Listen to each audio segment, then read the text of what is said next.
En efecto, la situación de Lima y Callao, si cabe el término, ha mejorado hablando en cuestión de números, tanto en el tema de contagios, en el tema de hospitalización y también en el tema de fallecimientos por toda causa. Sin embargo, aún sigue siendo, digamos, crítico la unidad de cuidados intensivos en ambos lugares, tanto en Lima Metropolitana y Callao, pero sin embargo, a razón del descenso que estamos viendo en los contagios y por consecuencia ante el descenso lo que va a originar es una menor demanda hospitalaria, esperemos que esto dé un respiro al personal de salud para dedicarse a, en este caso, a las personas que están en UCI, y al existir menos demanda, pues va a haber, digamos, una mayor capacidad de respuesta, ¿no? Eso es lo que se ve, digamos, en Lima Metropolitana y Callao a estas alturas. Ahora, por la experiencia de lo que ha ocurrido en otros países, Juan, es decir, cuando, digamos, la onda de contagios empieza a bajar y se liberalizan, digamos, los protocolos, la gente se pasa de la raya, ¿no es cierto? No se cuidan, no se protegen, no mantienen el distanciamiento, no usan mascarilla, están en puntos de concentración y a lo que se adiciona la aparición de las nuevas variantes, ¿no es cierto?, que en algunos casos como que cabrean a la protección que puedas haber adquirido si es que estuviste enfermo antes. Esto nos podría pasar, ¿no? Sí, en efecto, Nicolás. O sea, la pandemia nos ha enseñado mucho en todo este tiempo, desde el 16 de marzo a la fecha, cómo ante el comportamiento de la gente y según cómo se vayan liberando las medidas, si vienen las aglomeraciones, el tema del falta de distanciamiento, lamentablemente la curva vuelve a crecer. Por eso es importante el mensaje que, si bien es cierto, hay un descenso, Lima Metropolitana Callao ha pasado de extremo a nivel alto y a partir del 10 ciertas medidas ya se liberan, pero el mensaje es que por ningún motivo debemos bajar la guardia, las medidas personales como población deben estar latentes, porque si no, lo que hoy, digamos, de alguna otra manera estamos viendo en vacunación, que está ayudando a menguar esta situación, no esperemos que mañana más tarde, por el descuido de la población, volvamos otra vez a una situación crítica, como tú lo mencionas. Estamos con variantes, ¿no es cierto? Entonces, el mensaje aquí es importante, ¿no? O sea, más allá que es alentador, sigamos cuidándonos. Ahora, Juan, el impacto de la vacuna en términos de la sociedad todavía no se siente. Entiendo por lo que nos cuentan, por ejemplo, los médicos, es que a nivel de la comunidad médica y de los trabajadores de salud, los índices de contagio y sobre todo los casos graves han disminuido drásticamente.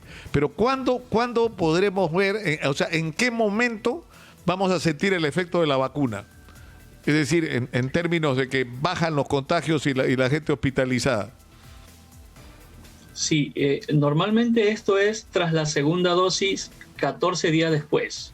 Mire que de manera masiva, a razón del nuevo plan de vacunación, iniciamos el 16 de abril con los adultos mayores de 80 años, donde estaba la mayor tasa de mortalidad.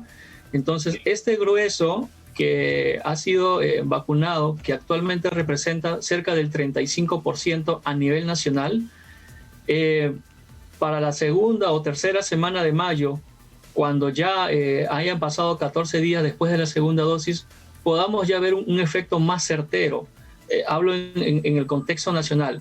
Si bien hoy en este grupo etario de 80 a más se está viendo un descenso en la tasa de mortalidad, también en los contagios, también se ve en líneas generales un descenso lento aún en hospitalización, pero para responder la pregunta puntual es 14 días, 2 semanas después de la segunda dosis, según la experiencia que hemos visto en otros países, ¿no? Y que esto de 80 años también se pueda replicar en los de 70, 79 años que hemos comenzado este viernes, y que esto pues en segunda dosis, 14 días, estamos hablando para la primera semana de junio, que se pueda ver un efecto ya más completo en estos grupos etarios mayores, ¿no?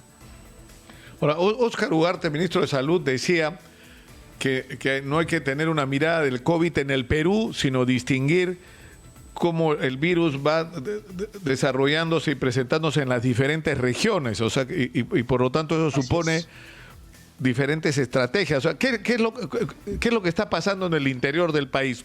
¿Cuáles son las regiones que están peor y cuáles son las que están en mejor pie frente al coronavirus? En efecto, Nicolás, ese es un tema muy importante, porque así como cuando hay un ascenso, un incremento, es siempre oportuno detectar dónde. Y si hay un descenso, dónde. Pero si hay un descenso, ver aún en qué regiones están en rojo, si cabe el término, donde la situación aún es crítica. Entonces, en ese panorama, por ejemplo, en el centro del país, tenemos a la región Junín y a la región, bueno, en este caso Lima, provincias, donde la situación aún en el tema de fallecimientos y en el tema de unidad de cuidados intensivos, UCI prácticamente no tienen nada, sus cantidades de fallecimientos son altísimas aún, se percibe cierto descenso, pero las cantidades, por ejemplo, en Lima región es por encima de 40, Junín de igual modo. Y si hablamos del norte, la situación también aún es crítica, específicamente en dos regiones del país, que es Lambayeque y Cajamarca. Últimamente viene menguando la situación en Piura, en Ancash, en La Libertad, pero aún la unidad de cuidados intensivos sigue siendo aún el panorama crítico. Y en el sur del país tenemos a Apurímac y tenemos a Arequipa. El caso particular de Arequipa es preciso mencionarlo porque Arequipa venía descendiendo en su tasa de incidencia de contagios, así como en su tasa de mortalidad, pero sin embargo hace 2 semanas atrás ha vuelto a incrementarse los contagios, así como las muertes por toda causa. La única macrorregión que sí percibe una situación muy favorable es el oriente del país, donde Loreto, Madre de Dios, Ucayali, Amazonas y San Martín están en una situación muy estable. Los fallecimientos, por ejemplo, en Loreto diarios son de entre 8 a 10, están en una situación tipo prepandemia.